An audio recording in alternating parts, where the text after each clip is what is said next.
All right, Joe, welcome into the LA Sports Brotherhood. It's me, Brian, here with my brother Matthew. And it's been a minute since we've recorded anything. First and foremost, I want to say anyone in LA, hopefully you guys are staying safe. Fires have been really tough. Um, as for sports and the brighter stuff, it seems that Roki Sasaki is coming down to his final decision. He released, through many reporters, his final three, the Dodgers, Padres, and the Blue Jays. So, Matt, we've talked about him at length. Everyone in the baseball world has. But as it comes down to the wire, truly, I guess what are your thoughts on how the process has played out so far, and what do you expect going forward? I mean, there's nothing really shocking. I guess the one shocking thing is having the Blue Jays in there. I mean, it's a little weird. I mean, everyone from the beginning it was like Dodgers, Padres, Dodgers, Padres, and you either think he's going to the Padres, you either think he's going to the Dodgers. Yeah, And so having Toronto in there, it's honestly a familiar spot they found themselves in just in sports. If you remember the Kawhi thing, it was LA, Toronto. Last year was Shohei, it was the Dodgers and Toronto. It just seems like they always come up short. yeah, So it's a little bit like, is it just history repeating itself with this great prospect, or, I mean, it is strange because if he wasn't considering Toronto, why would he have them in the top three? yeah, So I think that's the first thing everyone thought about was like, why Toronto, and they're questioning how serious are they? Like, are they really serious players? If I were to predict, I don't think he's going to Toronto, but yeah, it's Dodgers Padres. Dodgers got the last meeting with him, with all the guys there, all the current Dodger players, and it's just tough. I mean, where I sit, it's not a need. It does suck that if he doesn't go to you, he's going to like your biggest threat to stop you from repeating in your own division, yeah, which would suck. But as far as like what the Dodgers need, if they don't get him, they still have like four potential All Star pitchers. A lot of, I mean, guys coming back like May and Gonson, so they don't really need him. But if you get like, I mean, the biggest prospect in the sport to this already loaded historic team, it's like the Dodgers are going to dominate for the next 10 years. But if not, if he goes to the Padres, that's a really, really good baseball team just down the road. And it's going to be, I mean, it's going to be an awesome year just for baseball. So, I mean, I actually think for baseball, if he went to the Padres, it would be pretty fun.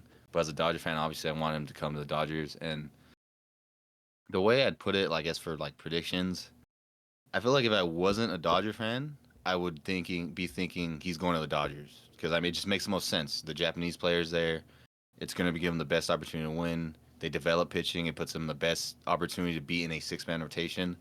But because I'm a Dodger fan, I think I'm just kind of nervous about it, and I hear all this stuff about San Diego, so it's a little bit like I'm getting that feeling I had when as a Laker fan when it was Kawhi, like the Clippers and the Lakers, and he ended up going to the Clippers. That's like the vibe I'm getting. But again, bias aside, if I were like just to give a prediction, I wasn't a Dodger fan. I think it's still Dodgers just because it makes the most sense. yeah. I definitely agree, especially with your bit about him going to the Padres and like what the effect would be. I want to get this out before any signing happens, so it doesn't seem like sour grapes when I say what I say.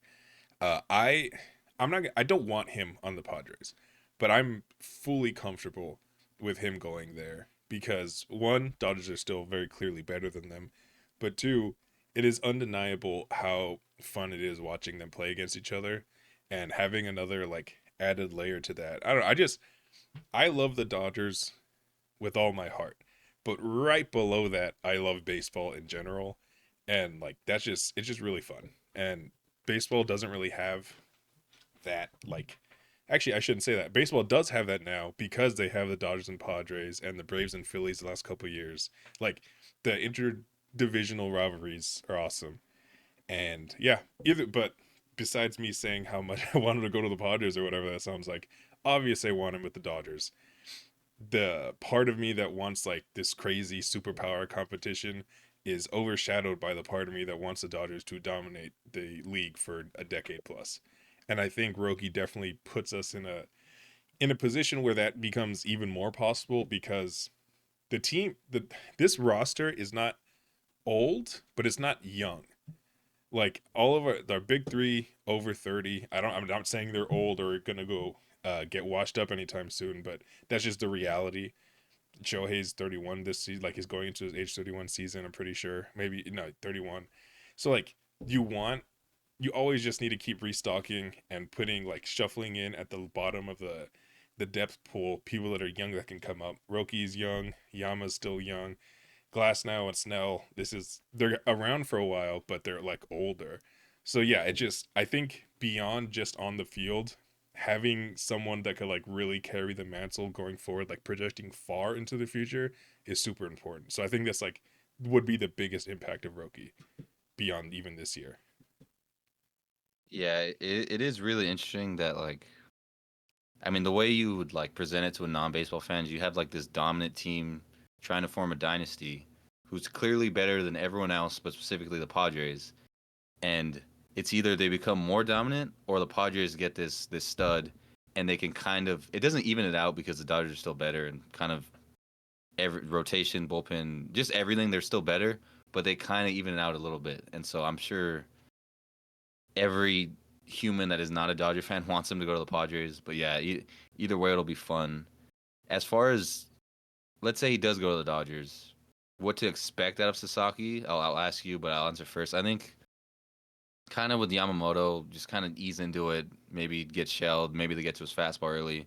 It's going to take a time to process. But what I will say is, as a prospect, first year in MLB, Yamamoto, what we saw from him will be like 10 times more polished than what we see from Roki. Yeah. So whether he's with the Dodgers or the Padres, don't expect them to just be 2015 Kershaw out the gate. Like he's younger than Yamamoto. Yamamoto was like one of the most solid prospects you could have with his location, like everything. Like Yamamoto was a complete package. Yeah. Roki is more of like a prodigy where it's like this guy has untapped potential, but he hasn't fully put it together. He's a lot younger, a lot less control. So that's what I'll say. Either team he goes to, expect a little more like trouble with walks and home runs and stuff like that because he's a lot younger and a lot more unpolished than what we just saw with Yamamoto. Yeah, I think that's a very important point. Especially with all the hype surrounding him. And again, hype is super warranted because like Paul Skeens is the only other guy that really has like this arsenal of stuff. You saw how he legitimately dominated the league when he came up. But I don't think that's gonna be like the results aren't gonna be the same for Roki. I don't want to. This isn't like tempering expectations to the point where we shouldn't expect anything from him. If he has a All Star level year, no one should be shocked. But also, if he's like a high 3 ERA because he gets touched on a couple home runs because his fastball isn't going past every single player, I wouldn't be shocked by that either. That's kind of like the spectrum I'm thinking. But Roki beyond besides being like actively productive now, the real intrigue, the real like value, especially as he comes the way he's doing it, is that when you look 2 years into the future, if he avoids any major arm injuries, that's when you can get the like dominating the league stuff. So yeah, this is a it's so weird talking about someone that would be the ace for many other franchises. Like where Roki would be a perfect 5 or 6 starter for the Dodgers. Like that's the role he would fill into. It would probably create the best rotation of all time. I think if we get a good bill of health this season, I think we're going to end up seeing that regardless. We'll talk more about that later when we start doing like real previews. But yeah, this is kind of a little shorter video. Just want to update Roki, his just Yeah. his finalists and everything. So yeah, man, go ahead. Yeah, I mean, what you said is kind of like, and obviously Roki's not going to see this, but it's kind of just why he should come here. I mean, what you're saying, I mean, he could be into the 6 man rotation. He can develop with us. He doesn't have to be like that ace right out the gate. And if he has those struggles, it's fine. We got Snell, we got Glasnow, we got all these guys. I just think it'll be a lot better transition for him with the Dodgers, which I guess why. I mean, some experts say Dodgers are the favorite, some say the Padres, but I mean, realistically, it's kind of the best spot for him with the Dodgers. And if he does come to the Dodgers, I'll certainly get into like breakdowns about his arsenal. This is kind of just an update on the big three, like the final three with the Blue Jays, Dodgers, Padres. Because this stuff is, I mean, it's electric, and I can't wait to. Hopefully, if he's a Dodger, I can't wait to dive into the actual pitch mix and what we see in like a breakdown type of video. Yeah.